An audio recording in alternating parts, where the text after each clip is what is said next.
Ungwame bundu ja Kongo. Ungwame bundu ja Kongo.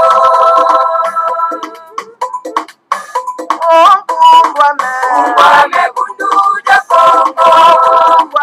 Ungwame bundu ja Kongo. Okikole Kole kukongo ya mweniko. Ndaya tena mane mumbandwe. Mukuluza kanda ja Kongo. Mukuluza kanda ja Kongo. Omvita Kongo ya mweniko. Ndaya tena mane mumbandwe. Mwana vita kukongo. Mwana vita kukongo. Okiaje Kongo ya mweniko.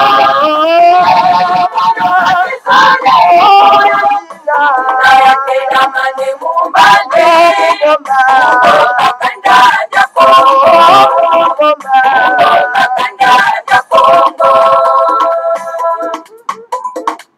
Otombe Kongo ya mweniko. Ndaya tena mane mumbandwe. Usonga tembe kukongo. Usonga tembe kukongo.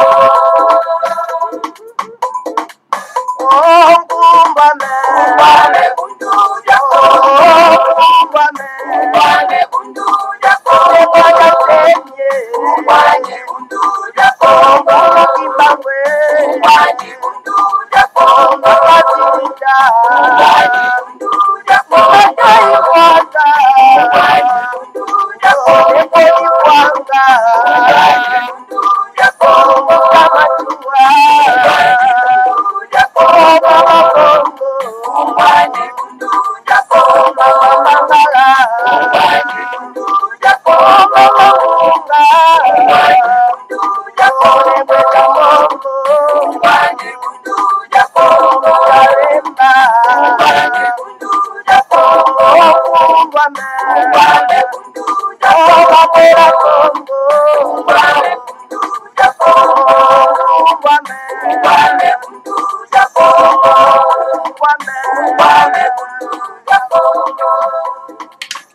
Matondo mingi bama batata bandeko balandi ya Kongo bololo Ungwame bundu da Kongo tarabiso wana toyeli susantuka na pokwa na lelo na après-midi alors bolimbisi bama batata bandeko balandi ya Kongo bololo.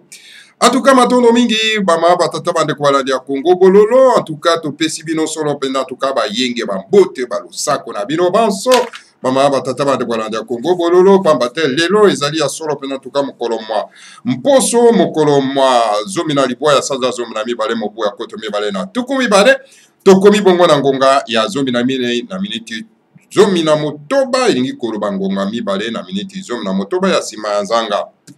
En tout cas esengo mingi ya kozala na bino en tout cas ezali wa bino molobeli mbuta bopele bobala elingi koloba malamu koloba. En tout cas bama batata bandeko en tout cas bo s'abonner massivement na kati na Congo bololo parce que c'est la seule chaîne en tout cas na kati na diaspora o ezali kolobela solo pena en tout cas makambo na biso bama batata bandeko balandi ya Congo bololo bo partager en tout cas Congo bololo na baimboka pe bo s'abonner massivement na kati na Congo bololo yango ko permettre en tout cas pona été en tout cas baimboka ba kwa solo pena en tout cas kolanda biso pona été ba kwa koyeba maye oyo tozali koloba pona makambo etali mboka bama batata bandeko balandi ya Congo bololo.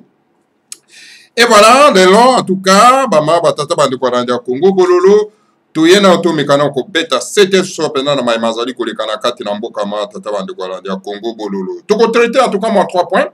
En tout cas na après-midi à l'élan. Donc le 3 points au toko traiter nos pas bama batata bandeko ezali kambo etali solo pena en tout cas couvre-feu na République démocratique du Congo. Pe na confinement bama batata bandeko balandi ya Congo bololo. Deuxième point, en tout cas, tu peux traiter les camouetali infiltration dans kati mboka ma tata bandeko. Comment est-ce que mboka ezali infiltré? Pourquoi mboka ezali solo pena en tout cas infiltré? Bama tata bandeko tu komeka traiter yango pe ko analyser pe ko en tout cas ko talisa na ba imboka mama tata bande ko alandi ya Congo bololo et voilà pona ko sukisa en tout cas tokomelisa na mwa Congo bololo na après-midi à lelo na moto babengi solo pena Tchekeva o azala ki solo pena en tout cas réfugié na kati na mboka ya France alors akoki na ye solo pena ko réussir bi na kati ya France était mais ye wana zonge na kati na Congo alors pour na ko ramasser ba théorie de gauche à droite ba ma tata bandeko alors pour na ko luka ko kosa ba imboka en tout cas to komekana ko peta c'était solo pena en tout cas na moto ba ma tata bandeko la ya Congo bololo en tout cas eza matata voilà bah point haut to soulever sur le en tout cas na après-midi à l'Europe ba tata bande ko landia Congo bololo ba tata bande ko landia Congo bololo Hippolyte Kanambe alias Joseph Kabila mwana tuti Rwanda mopaya akendaki na Lubumbashi pa wapi en tout cas bato ya Katanga bapesa ka sur le identité ya Hippolyte ya Kabila Joseph Kabila ba tata bande ko et voilà toujours les Katanga qui sont vraiment en tout cas peuple moko médiocre mama batata bandeko oyo batie solo pena mboka na biso na désordre toza nango lelo mama batata bandeko batie solo pena en tout cas ba favoriser en tout cas la domination la colonisation noir bango wana isusu en tout cas bakeko yamba solo pena mama batata bandeko moto oyo babengi politique Kanambe mwana tuti Rwanda mopaya na kombo ya lokuta oyo bakatanga bapesa ye Joseph Kabila. Alors, Bama Batata Bandeko, alors Hippolyte Kanambe, alias Joseph Kabila, est de retour dans la Mboka Mokonzi Kinshasa. Après, Babruit, Toyoka Kikedon, voilà, Ake en exil, tout ça, là, etc. Bama Batata Bandeko. Mais Azongi pourra se préparer pour contre-attaquer, en tout cas, adversaire Nayo, il y a ça qui est Beki. On a combo à M. Chilombo, alias Félix, Bama Batata Bandeko. Mais tout que Hippolyte Kanambe azala qui contrait ya kokenda solo pendant na Lubumbashi pambate en tout cas batia qui pression na américain pour na été ko signer solo pendant document oyo pa wapi ete a certifié que akozonga iso na pouvoir te na kati na Congo. Hippolyte Kanambe après hésitation alors donc fin de compte a signé qui document wana oyo ya que non akozonga iso sous pouvoir na pouvoir te na République démocratique du Congo ba ma tata bandeko pression utake pa ya ba américain.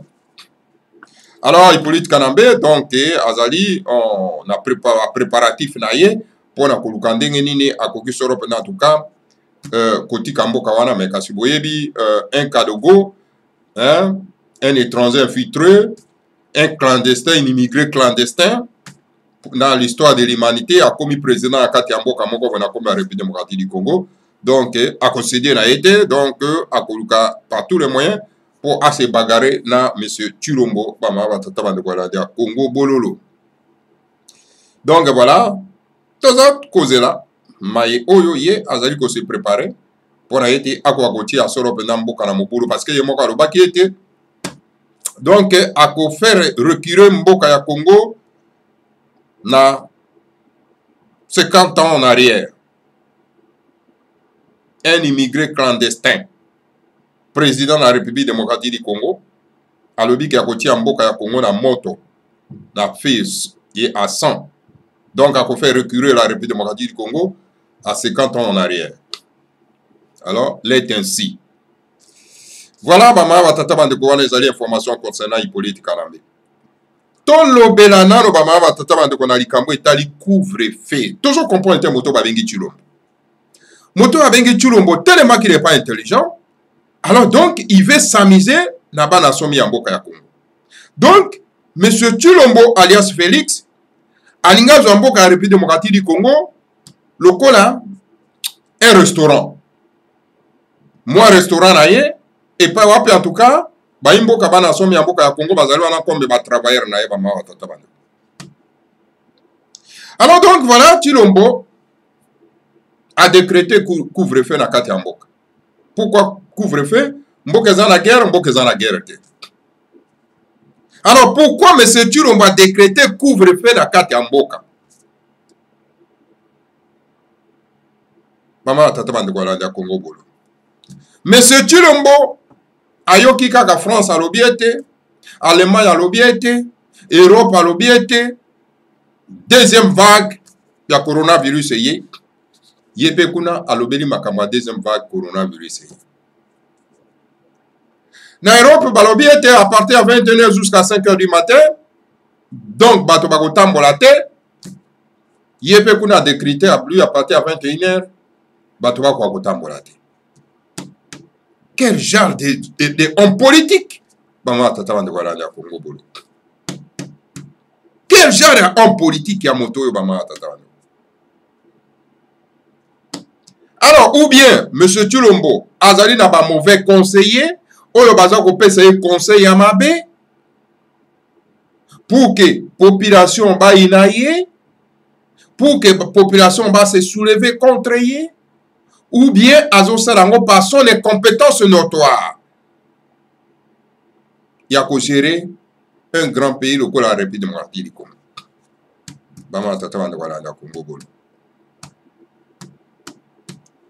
Et alors, Banja Hippolyte Kanambe Oyo Atiki Bango sur le terrain. Il profite de l'occasion pour sauter dedans. Entre autres, Batoroko Labakasongo. Mais Kassongo, qui est l'inspecteur général, soi-disant entre guillemets de la police, qui l'a nommé là-bas, c'est Hippolyte Kanambe. Kassongo répond aux ordres d'Hippolyte Kanambe et non aux ordres Yanani Tshilombo. Kassongo, c'était moi dans mon sala, il y a Hippolyte Kanambe. Kassongo, Oyobengi Kazali, inspecteur de la police. Demandez-lui qui a nommé Kassongo dans la tête, il y a la police. Ce n'est pas Hippolyte Kanambe. Donc, M. Kassongo répond aux ordres, il y a Hippolyte Kanambe. Kassongo, c'était moi dans mon salaire, Hippolyte Kanambe. Kassongo, c'était un courrier de jupon à Hippolyte Kanambe. Kassongo, ce n'est pas un patriote. Kassongo, ce n'est pas un patriote. C'est un collabo. Parce que c'est Hippolyte Kanambe qui l'a nommé là-bas. Que je dis Hippolyte Kanambe, c'est Hippolyte Kanambe, c'est le phono Joseph Kabila. Alors, maman, est-ce que M. Tshilombo comprend la stratégie Oyo, Bato Oyo Hippolyte Kanambe nomaki wana? Parce que Hippolyte Kanambe, avant se retirer, provisoirement, bien sûr, a tiki Batonaye, a nommé Batonaye pour baser la fidèle naye, baser au service naye. Et entre autres, Kassongo a été nommé par Hippolyte Kanambe. Alors Kassongo azali toujours fidèle à Hippolyte Kanambe.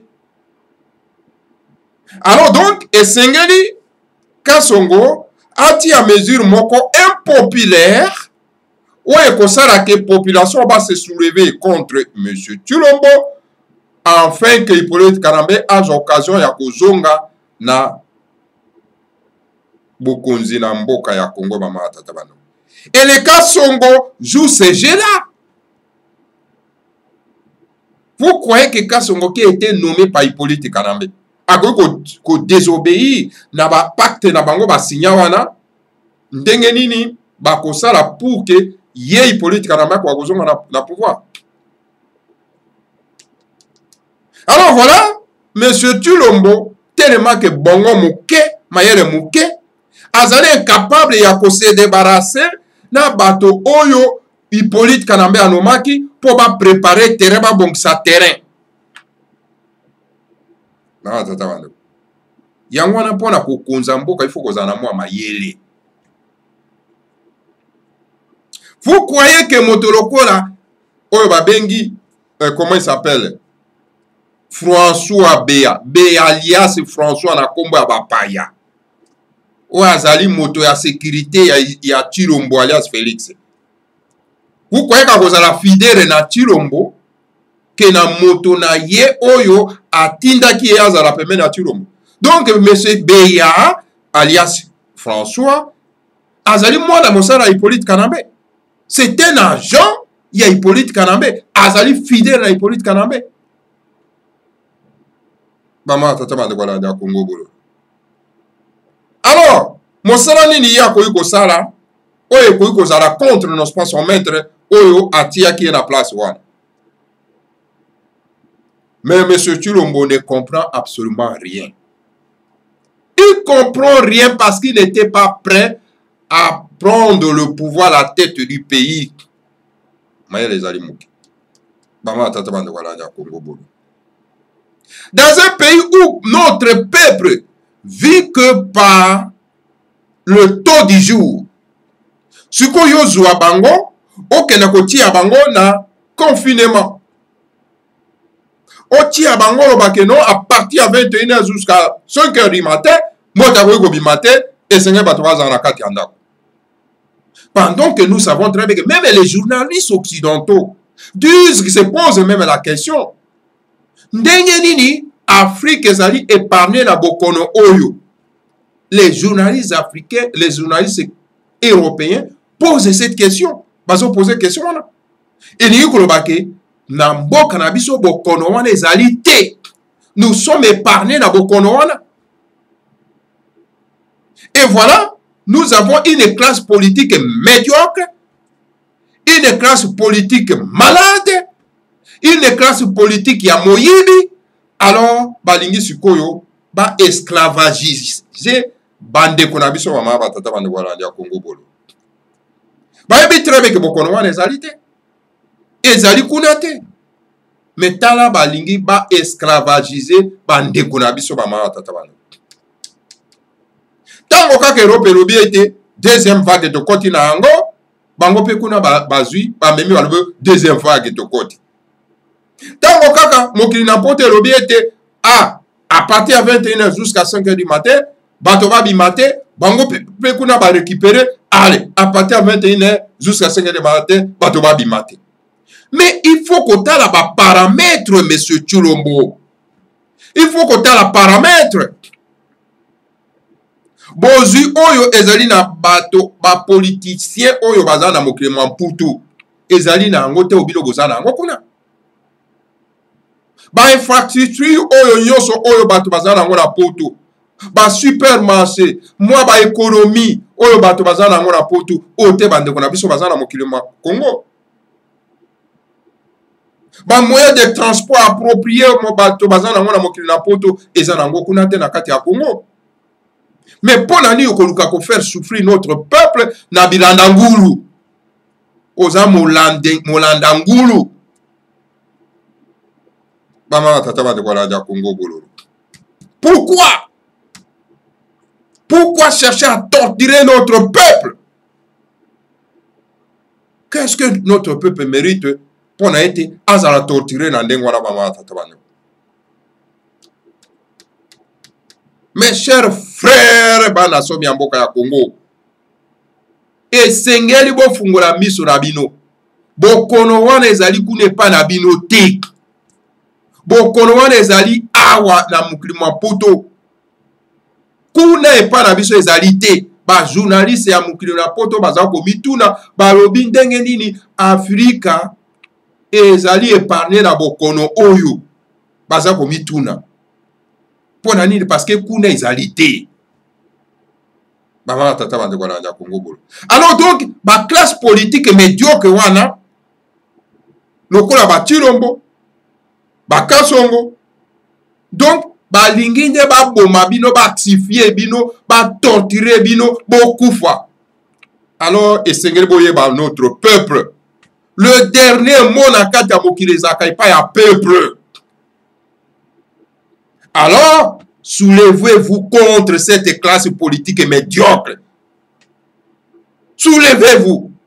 Désobéissez ba mama ba tata ba ndeko ala ya Congo bolo na mesure oyo ba zui pona ko axifier bino. Vous avez la force koleka la classe politique wana. Et sengeli bo telema pour bo désobéir na classe politique wana za na kati ya Congo.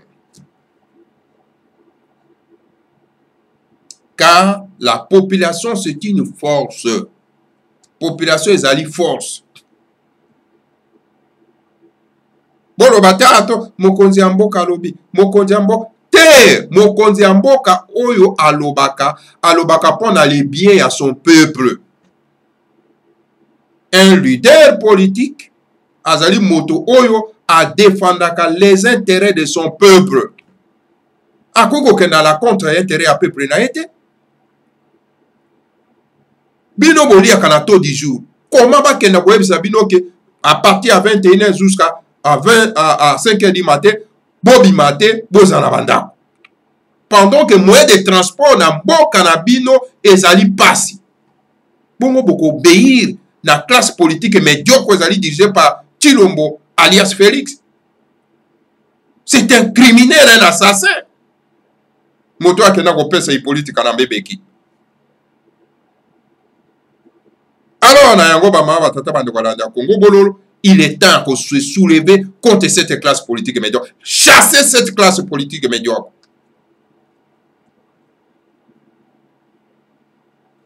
Alors nalingi ba mama tata bande kwa landa Congo bololo. Toloba deuxième point na biso na likamo etali soro pe na tuka infiltration.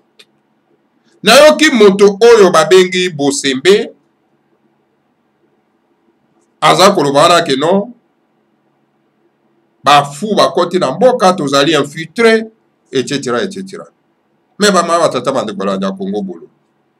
Nous sommes pas infiltrés les lots. Infiltration et salami depuis Kokota il y a Kabila Alliance Laurent Désiré. C'est lui qui a mené l'infiltration dans Katamboka. Hein? Oh, et ça lui était un immigré clandestin à combattre au sommet de l'État, à comme président de la République. Hippolyte Kanambe, pendant 20 ans à la tête du pays, c'est un infiltré. Un clandestin, un immigré clandestin. Si vous Bosembe, yo kolobake non, to mboka ezali infiltré. Tous infiltré l'autre. Mais ce moto babengi Tambo Mwamba, c'était un infiltré. C'était un tout rwandais. Mais bino baluba, pourquoi vous ne le portez pas plainte na usurpation ya kombo na bino baluba Tambo Mwamba? Dites-moi là où Tambo Mwamba a déjà parlé le Chiluba. Parce que vous, les Kassaïens, vous parlez le Chiluba. Dites-moi, montrez-moi une seule vidéo là où M. Tambo Mwamba parle en Chiluba. Parce que chez nous, tout le monde parle sa langue. Mais pourquoi Tambo Mwamba ne parle pas le Chiluba? Parce que ce n'est pas un Moruba, c'est un tout rwandais. C'est un grand ennemi infiltré. C'est terroriste qui a bâti l'avion civil. Hein? Roubewa, qui était étudiant à l'université de Lubumbashi. Donc, Mokonzi yaba étudiant, yaba rwandais, yaba touti. Posez-vous la question, comment est-ce qu'il est devenu congolais? Et jusqu'à devenir le ministre chargé de la décentralisation de notre pays. Mes chers amis, ça c'est une grande infiltration. Hein? Moto Babengi Nyarugabo, c'était d'outil. Comment est-ce qu'il est devenu congolais? Jusqu'à côté à niveau de politique et en Bokanabiso. J'ai fait que citer les grandes infiltrations. Moto Babengi Bisengimana. C'est un tout rwandais. Hein? Moto Babengi Tango Fort, le général Tango Fort. C'est un tout ougandais de quoi Museveni. Mais il est toujours dans l'armée de la République démocratique du Congo. Francine Moyumba, c'est une toute rwandaise. Mais elle est sénatrice. Nakati ya institution ya mboka na biso na Sénat ya mboka. Monsieur, ça c'est quoi finalement? Attaquer d'abord ba infiltrer minele oyo na uti kotangela bino kombo. Hein? Et lorsque nous disons que notre pays est colonisé par cette minorité touti, vous ne nous croyez pas? Alors, bino bozo ba infiltré, infiltration kaka na bafu oyo bazokokota sikoyo oyo base déguise. Mais bafu wana bazali téléguidé par mboto ya minene oyo ba infiltration ya minene oyo ezali na sommet ya l'état na ba généraux oyo baza na kati ya armée. Bama tata bande kwa landa Congo bolo. Au lieu d'attaquer là où se trouve le mal, ils nous ont landaka moi ba petit fou utilisé téléguidé par bateau wana baza na kati ya appareil de l'état. Hein? N'est-ce pas toi Bosembe qui donnait les loses na infiltré wana babengi Nyarugabo? O bana ko pesa et lose pas infiltré wana. C'est un homme intelligent etc. Tu as oublié ça? Tu as oublié? Monsieur Bosembe, tu as oublié ça? N'est-ce pas toi qui as laissé Barnabé insulter notre chef saint de la race bantou, notre génie, notre envoyé spécial du Seigneur à Congo au nom de Nemanda Semi, qui a laissé Barnabé dire que on doit les pendre na chaîne nayo pour sourire. Tu vois combien de fois tu es méchant? Ce n'est qu'aujourd'hui tu parles de l'infiltration parce que son manabafou, batoma boma. Non, soyons sérieux. Bosala kamisala ya presse pona mosolote. Bosala ango par l'esprit patriotique. Et cet esprit patriotique ezali pona kotala bato oyo ko identifier bato oyo bazo bunde tumba ya solo pona ko kangola na biso. Moto azali na esprit patriotique et nationaliste pur et dur.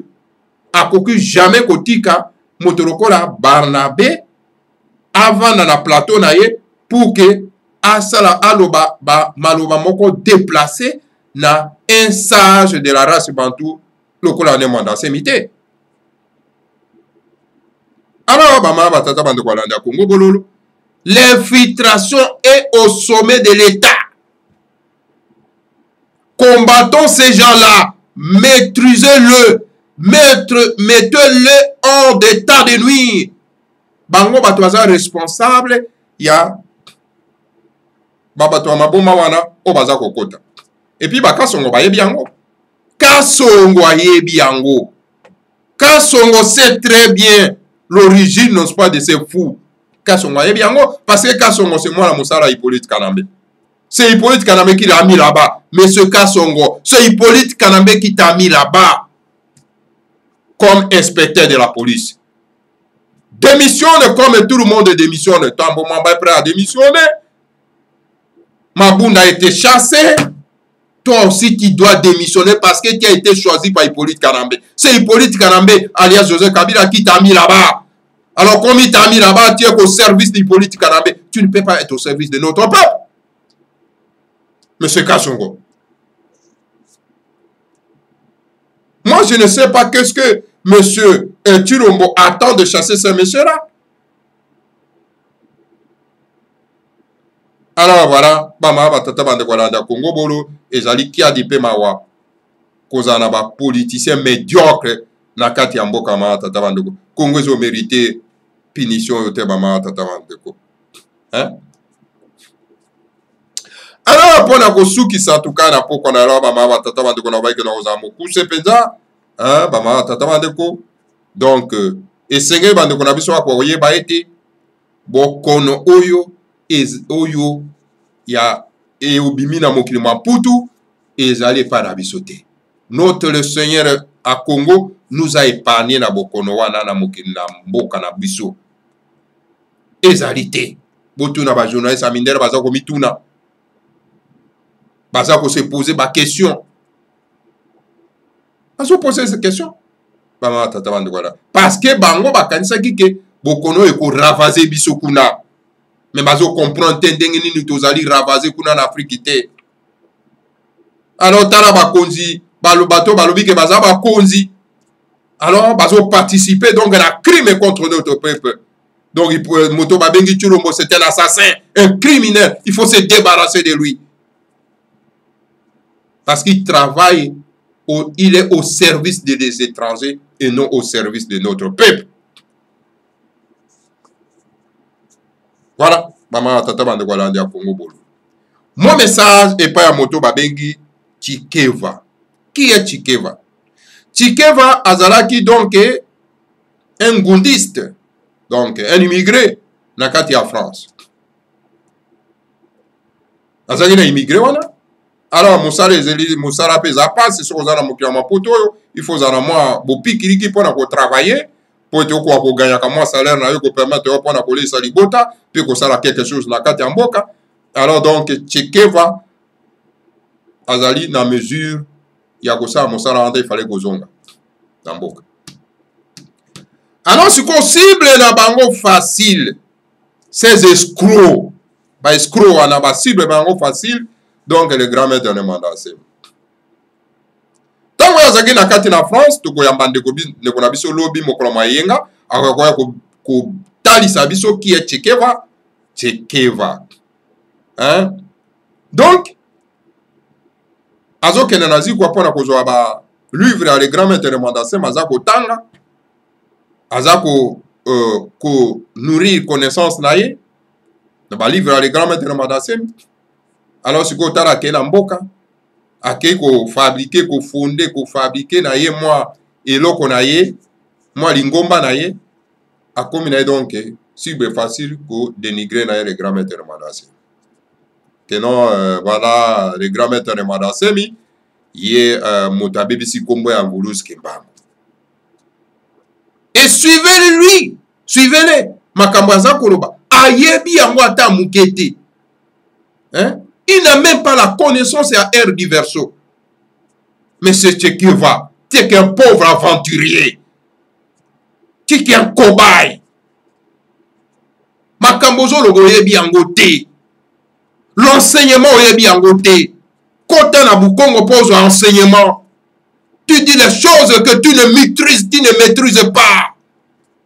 Soko yebi likambote kangambanga. L'air ya koko sabande konabiso ezali susute. Et déjà révolu.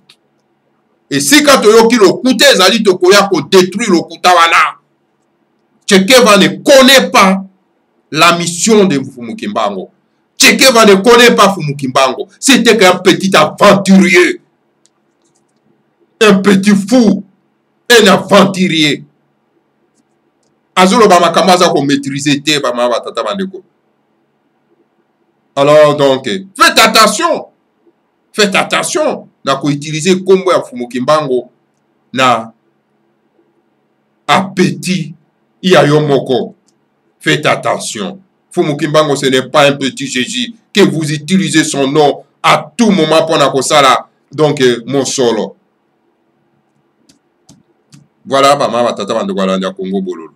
Donc Chikeva qui lit le livre du grand maître de Mandassem. Alors ake ozoma batonaye pour déformer ce qu'il a lu dans le livre de grand maître de Mandassem. Mais lisez le livre de grand maître de Mandassem et soyez restés fidèles au grand maître de Mandassem parce que c'est lui le maître, c'est lui le rédacteur de ce livre, c'est lui le connaisseur. Pourquoi aller fonder moi et l'autre pour na ko bungi sabande ko na biso nzela pour na ko loba ba bêtise makambo za ko maîtriser te monsieur Chekeva. Arrête tes bêtises. Tokoti kabina ta mokolo moko te à chaque fois boya ko bo bebisaka bo bungi saka bande ko na biso na lokuta. Alors voilà mama tata bandeko lobby nde tokosala solo pena en tout cas manaka mabiso en profondeur pour na ete to bimisa cet aventurier oyo na poisson na miso na bino mama tata bandeko la Congo Bolo matondo mingi na bino baso oyo en tout cas bolandi biso solo pena en tout cas na mokolo malero mama tata bandeko lobby na ngonga ya 18h tokozala bino lisusu pona ete tokoka solo pena tuka ko sukola lokuta ya bato bazali ko ya nango ba escroc pona ko distraire notre peuple car nous avons qu'un seul guide un seul envoyé, un héros ya verso, c'est Nemwanda Nsemi. Moussou Sazalite. C'est le professeur de l'université de Bundu dia Congo. Si vous voulez apprendre le Congo, il faut entrer dans la carte de Bundu dia Congo. C'est là où on enseigne la véritable bonzambe na biso. Pour qu'on la connaissance. Pour qu'on fabrique les politiciens sika. Parce que les politiciens sika sont la connaissance, la conscience, la volonté politique. Dans la devise monene ya Bundu dia Mayala. Hein? Faut avoir la connaissance dans ma cam. Faut avoir la conscience. Et il faut avoir la volonté politique. Mais les politiciens sont dans la carte ya Congo. Ba na connaissance mon côté. Ni na mboka na bango ba na ngote. Conscience ya ko sale la mboka na bango ba na ngote. Et cette volonté politique pour na koluka ko bongisa mboka ba na ngote. Mais baza ko wela kaka bazala ba konzi ba kamba ba diriger. Bozo wela ko kamba pendant que vous n'avez pas la connaissance en mboka na bino. Pendant que vous n'avez pas la conscience ya biloko na bino. Hein? Et puis volonté politique on a rebongisa mboka na bino boza na ngote ka ko yiba miyibi le pia. Voilà. Ezali mawa mingi. Kozana peuple modèle oyo ba mawa tata bana. Matondo mingi na bino banso obolandi biso. Que le Seigneur à Congo vous bénisse tous. Bénisse Nemwanda Nsemi et bénisse la République fédérale du Congo. Ingeta. Ibobo et Ibo. Mato. Afelika diampa di finamene tuwa. Kabu dia bakeluba. Oluzororo batanda wakumutulendo. Makanda maba musama butuka yotama. Osawe nina ninga masina makikulu. Kongo dia bakongo dia butuka Kongo. Oluzororo batanda wakumutulendo. Makanda maba musama butuka yotama. Osawe nina ninga masina makikulu. Kongo dia bakongo dia butuka Kongo. Afelika dia Afrika.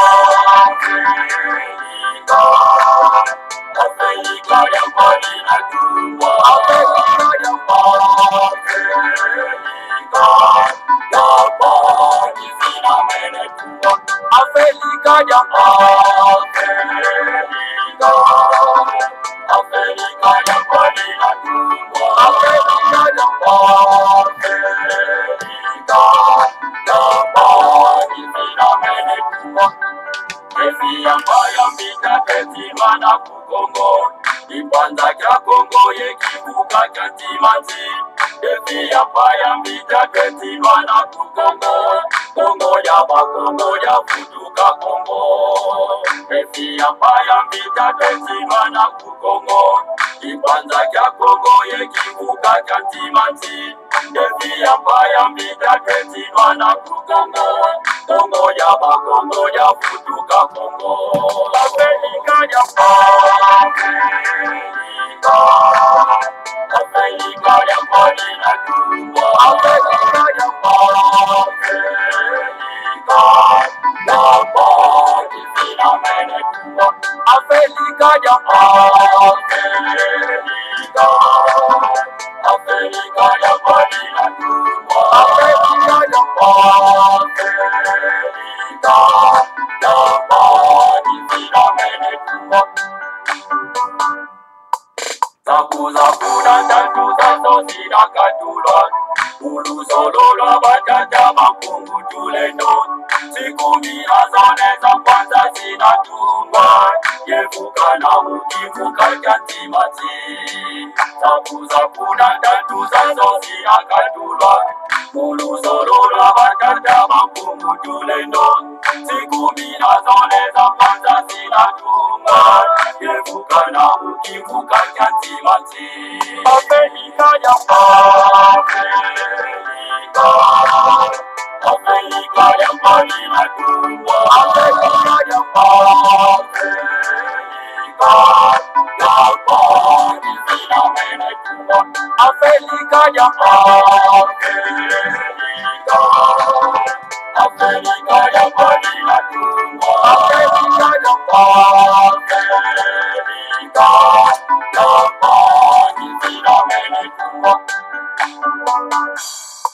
Siku minazoleza kwanza zinatungwa Kongo kwimakambu bengela kuvanguza mi Uyo makatanga kivuku bangi chwapa Kasaimu kivuka chantimati Siku minazoleza kwanza zinatungwa Kongo kwimakambu bengela kuvanguza mi Uyo makatanga kivuku bangi chwapa Kasaimu kivuka chantimati Afrika ya